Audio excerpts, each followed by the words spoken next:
What's going on? Welcome to Totally Blitz Podcast. This is the Fight Club. First rule of Fight Club, go down, like, and subscribe. Drop a comment what you thought of the Tank versus Garcia card. And second rule of Fight Club, you didn't do any of that, go fuck yourself. But stay tuned, spark up, pour up, and enjoy the show. This is Paul, Pick 'em, win 'em, Concha. Got my Heineken. Who's with me? You already know it's your boy Kev, the big man with the overhand right. You feel me? And we talking some boxing shit. I appreciate coming out the boxing episodes, man. It'd be so fun. Like it'd be so fun because I just wish I had more time to watch all the boxing cards because I'd come on every episode. But this card was great. This was a PBC card. Was it PBC or the Zone? This was PBC. Yeah, so Showtime. PBC did they shit. So PBC is Showtime.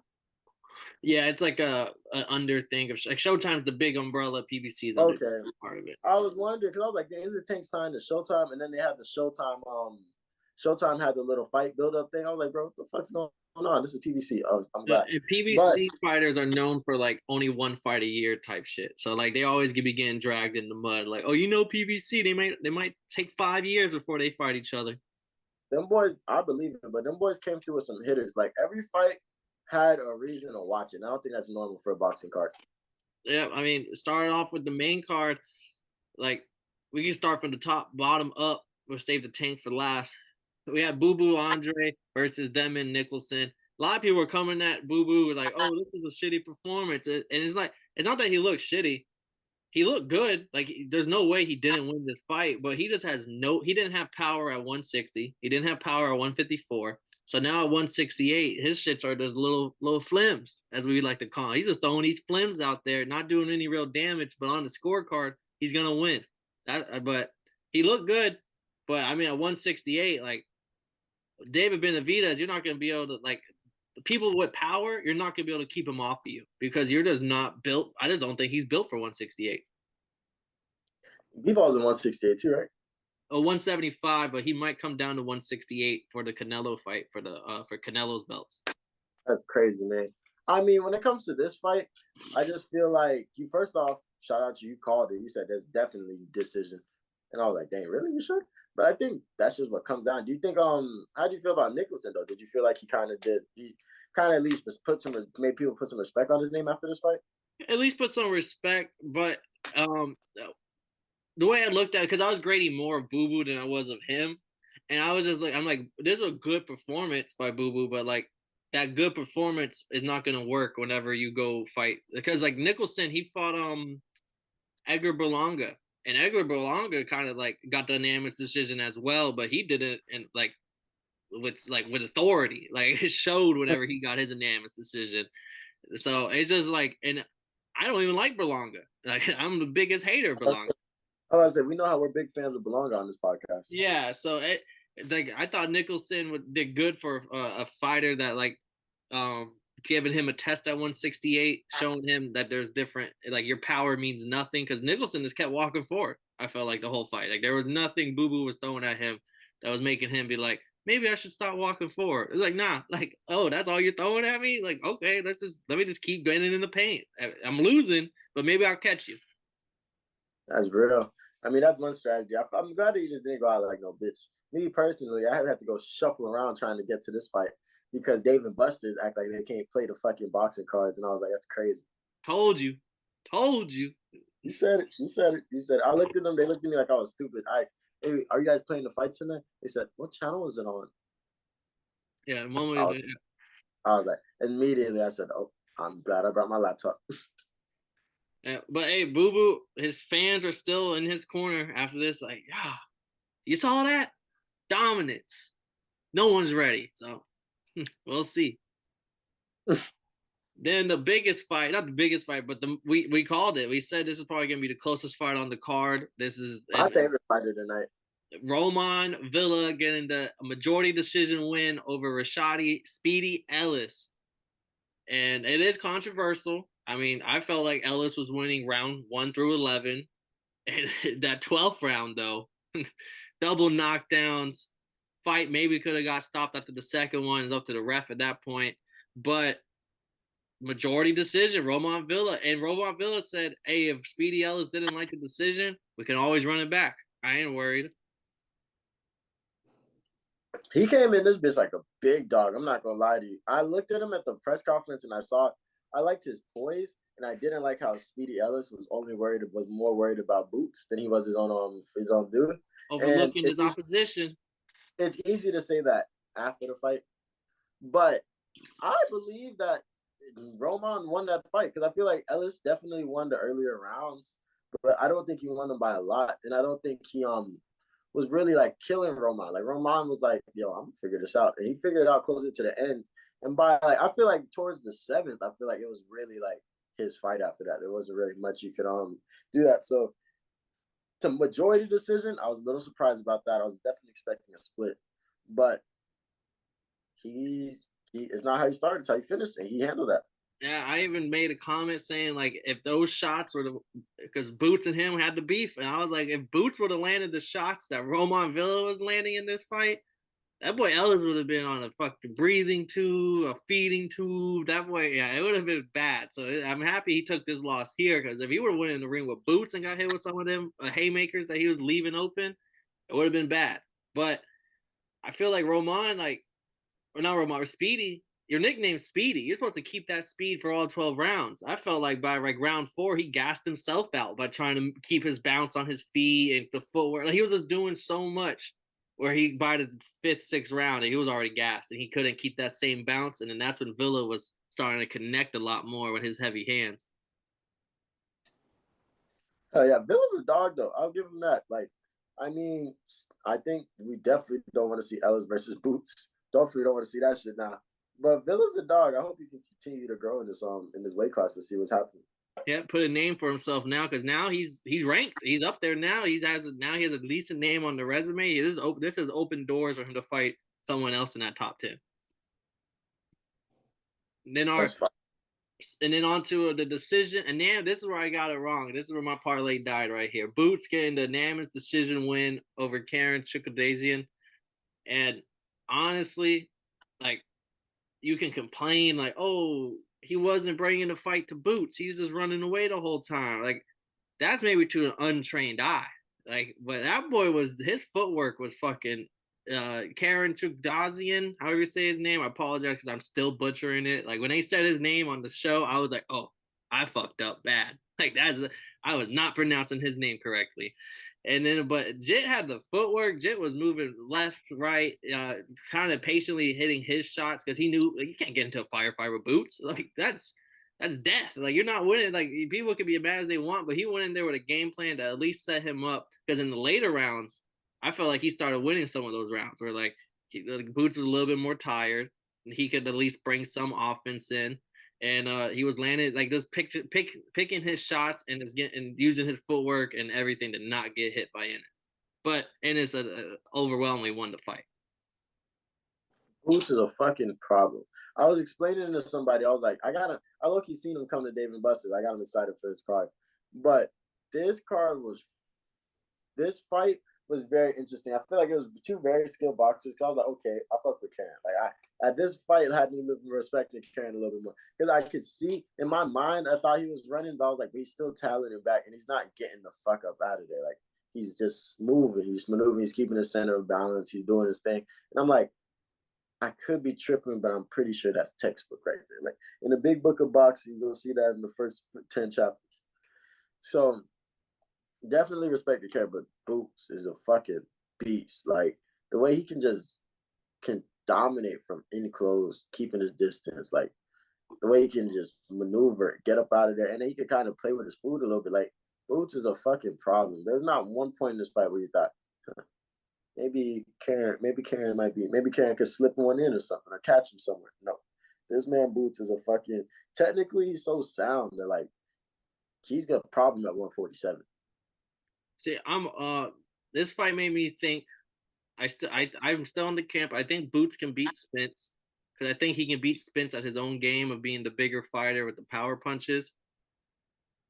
But I don't think he can beat Crawford because the way that Karen was able to use the textbook footwork to not get hit, like that's Crawford's game. Like to be able to slip shots and shit like that. So it does make me see like maybe Ennis has to work on because there were some shots with Ennis where I just felt like he was lunging in, where like he couldn't get the hit that he wanted, so he would just lunge in with a big shot and it would miss bad. And I'm just like, you can't be lunging in when you're fighting like for a belt at 147, because the 147 belt holders will do some damage to you if you're lunging in on shots.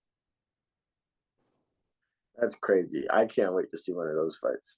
Yeah, he's an interim IBF World Welterweight title holder now. I still stand on what I said. I do not think him becoming an interim belt holder gets him any closer to a title shot at 147. 147 is just so locked up right now. But Boots did say he would take the fight of the winner of Stallonis and Virgil Ortiz, which would be a mega fight all by itself without any belts on the line. That's crazy. And then on to the main event for the regular lightweight title, and still champion Gervonta Tank Davis. KO, injury, retirement. Fight was over. He couldn't see. Hector Garcia could not see out of his eye. He even admitted that shot was so fucking powerful that he went blind for a moment.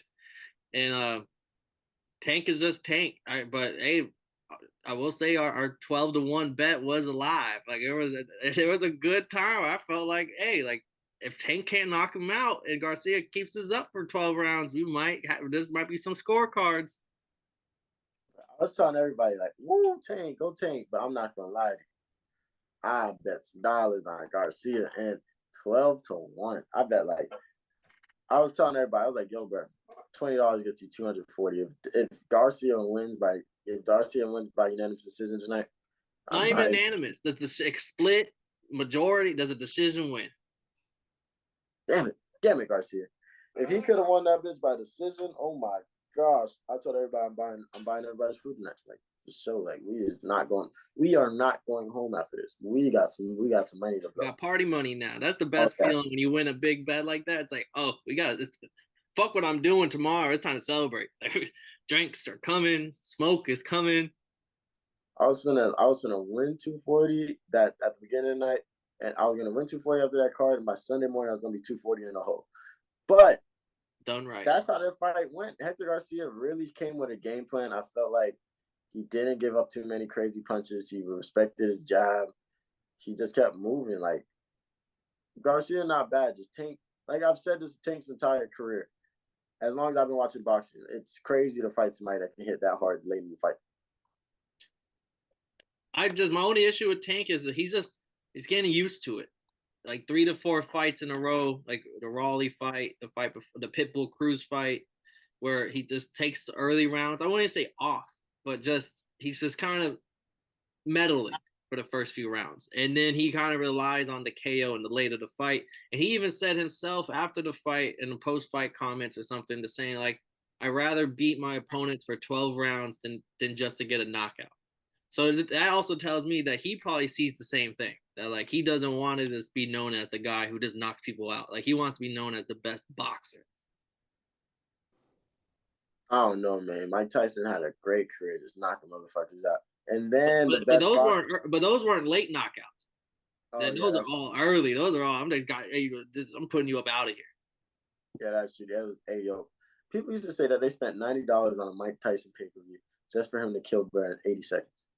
But what happened when Tyson ran into Holyfield, like a person who could probably box better than him? It was like that's where my problem with Tank lies, because then once he has to fight the Haney, Shakur Stevensons and stuff, like people that might be better boxers, how is this gonna look? With a bite on the ear? With a bite, hey. As long as you don't admit to doing it in the post fight, like how Berlanga did, you might not get banned. You might not get suspended. You might be good. He got banned from boxing. He earned it. He's back though. He's back now. But hey, my issue. So before we started, I said, "Fuck boxing. I'm done. This is a disgrace. Just kick that shit." And it was because of this fight. The judges, they showed the potential judge scorecards that was before the fight ended, and two judges gave Garcia only 1 round. What? So it's like, even if Tank would have just laid the whole fight and didn't do shit, he would have been gifted a decision. He would have won by decision. So even our bet was dead before even the fight started, basically. Like that was where my issue with this fight came in. It's just like, how do you give, even the commentators, how do you give Garcia just 1 round? That's crazy. Because the other judge had it, Tank was still winning, but they still gave Garcia like three of the 9 rounds that happened. 3 or 4 of the 9 rounds. So it was like he'll still end the fight like he was. So yeah, that's my issue with boxing after this weekend. It's just like continuously poor shit judging, and the reason why people will be like, "Oh, fight boxing's fixed." It would be shit like this. Like, how the fuck did y'all give him just 1 round? My beef with boxing is that they let UFC kill him. Like UFC's continue. You looked at UFC like other New York rappers looked at 50 Cent like, oh, ain't no big deal. Yeah, I'm solidified. Ain't shit gonna happen. And then next thing you know, they start putting on better cards, more consistent. Their best fighters fight all the time. They get the bigger spot in the club. Yeah, and they played them at Dave and Buster. So like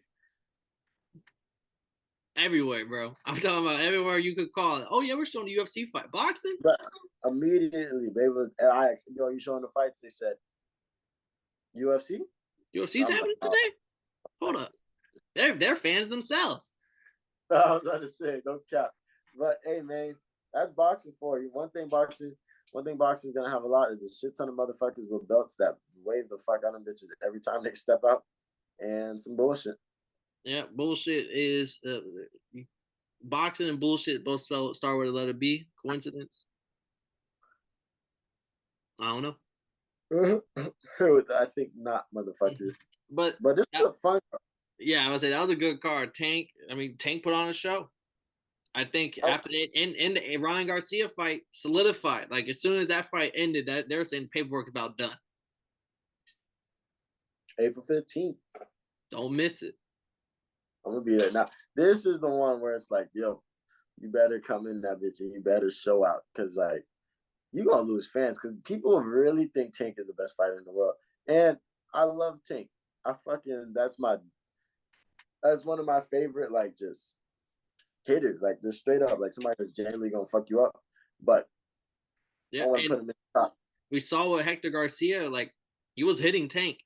Like if like Ryan Garcia will be getting his shots in himself, and it's just like maybe Ryan Garcia is able to tag him up, but then just like how Luke Campbell dropped Ryan Garcia, like if Tank hits Ryan Garcia with the same shot Luke Campbell hit him with, like it might be good night Irene. So that's what makes that fight so fun. It's gonna be a great fight. I can't wait for it. But in the meantime, man, that's been totally blitz boxing recap, man. PBC Tank Hector Garcia versus Tank Davis. Probably got anything else for him? No, I mean I should have kept it. I was going to. Didn't have enough time. I was gonna have Hector Garcia on the show, nice and pearled, just to keep the Tank fight tradition going. But I forgot. Don't worry, man. I'll put him in the bomb. He's right here. Smoke one out, but don't get it in your eye. You might want to see afterwards. But in the meantime, man, we gonna burn and we gonna live our best lives, man. So make sure that you stay in tune because we definitely got some UFC cards if I talk about this week. And then there's always the NFL, man. Playoffs are here, man. Yes, Can't fuck with them. Can't fuck without them. You feel me? So motherfuckers, stay tuned because this has been a Totally Blitz podcast. My name is Kev Waterboy, so boy, I'm in this bitch with Paul Pick'em with him concert. And we don't mind telling you, and the motherfuckers that can't see behind you that you the bitch. Let him in, passing out the medicines. We've been on that rock star regimen, knowing that I'm heaven sent, higher than I ever been. I got a problem with being problematic. Get the light beam on me, ready for electrostatic. Don't you step into this box if you're not batting. Then my gang got tools, you can call them boy crap, man. This gang got rules, man. You better watch your passes, this ain't not new. And they see some accent, all I say is true. You better stop your capping.